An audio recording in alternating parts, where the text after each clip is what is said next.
In today's video, we're talking about armed robbery. Armed robbery is the most serious form of robbery that we have under Arizona law. In different videos, I explained what the definitions are for robbery offenses, as well as what regular robbery looks like, how regular robbery becomes aggravated, and then how it turns into armed robbery. Today, we're only talking about armed robbery. And so what armed robbery is, it's regular robbery with a weapon or a simulated weapon. That's really what it comes down to. But let's look at the statute and we'll do a quick recap on how this works. So armed robbery in Arizona is defined by A.R.S. 13-1904. That's the black and white letter of the law. Here's how it works.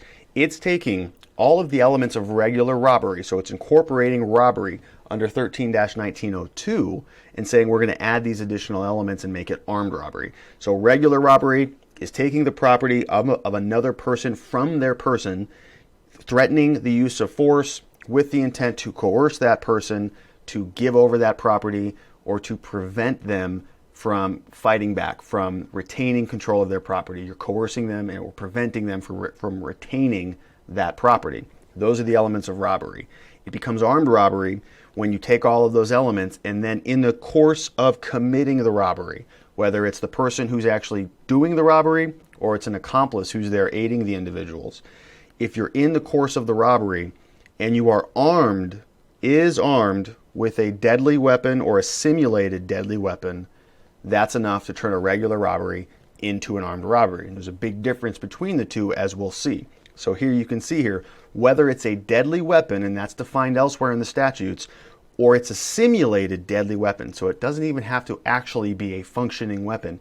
If it's a simulated deadly weapon, that's going to be enough to meet the statute. Now you can see here, if you're just armed with it, so it doesn't mean that you're actually using it. If it's just on your person and you're not actually using it, that's enough. Part 2 here, so it can either be that part 1 or part 2. If you're committing the robbery and in the course of committing the robbery, you are using or you're threatening to use a deadly weapon or a simulated deadly weapon, that's the difference. So 1 is just having it, 2 is using it or threatening to use it. And as I said, what is considered a deadly weapon is defined elsewhere, but predominantly you're going to see guns, knives, and those types of things. So using it or just simply having it and then adding on all of these different elements, so committing a robbery with in possession of a deadly weapon or using a deadly weapon or even threatening to use a deadly weapon, it's going to turn a regular robbery into an armed robbery. Robbery in Arizona is a class 4 felony. So this is the lowest level that we have in Arizona. Robbery is the lowest level of robbery crimes, just regular robbery. Under Arizona law, we have 6 classes of felonies. Class 1 is the most serious for crimes like murder. Class 6 is the lowest level offense.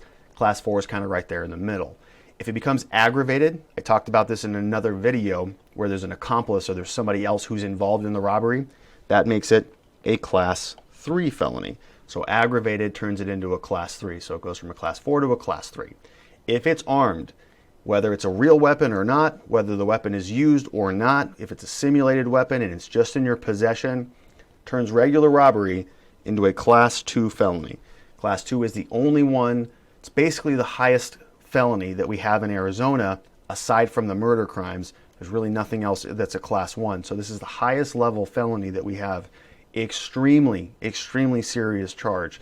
So if you or somebody that you know or love has been charged with armed robbery, it may seem very benign. We've seen these with young kids, with BB guns or toy guns who are charged with armed robbery because they're just goofing around. They don't realize the seriousness of this charge. Give our office a call.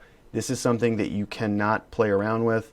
You want to make sure you have competent legal counsel. We do criminal defense law here at the R&R Law Group. We help a lot of people through these types of situations. So give us a call. We offer free case evaluations. We'll have you come into our office. We'll sit down. We'll review the facts of your case. Make sure you have a good plan for moving forward. We look forward to speaking with you soon. Thanks for watching.